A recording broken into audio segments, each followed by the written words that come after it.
I worked with her for 12 years, and si Senator Miriam was more than a colleague to me. She was really a mentor in many ways, no? A life mentor. I learned from her not just how to work as a senator, but really a lot of aspects of my life.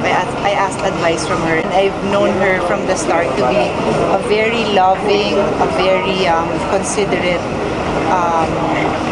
woman. So parang that's my relationship with her. She would always be so concerned with how I am, and people don't know that about her. So when I saw her, I was sad because she was really somebody who always expressed concern for how I was and how everything is.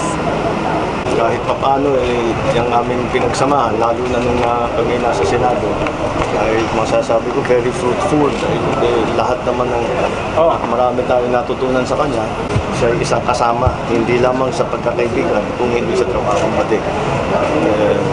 Napakalaking karangalan ng kanyang ibinigay sa akin na pagpili niya sa akin na maging Vice President na sa nakaraang kampanya. Lagi niya akong binibigyan ng advice, lagi kong hinihingan ng payo si Senator Miriam dahil very good advice lagi ang natatanggap ko sa kanya. Sayang naman at malaking mawawala sa larangan ng politika dito sa Pilipinas, sa larangan ng serbisyo sa Pilipinas. Ang nagagawa niya na siguro hindi man natin madalas makita, ang nagagawa niya yung mga komplikadong issue, yung mga mahihirap na usapin.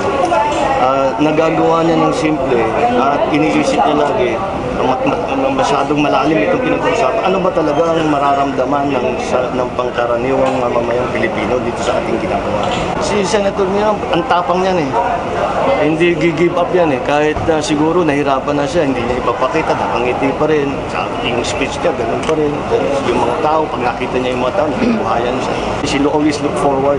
Wala nang atras. Tuloy-tuloy lang ang kanyang pagtrabaho. That's the most important and quality that Miriam can teach us.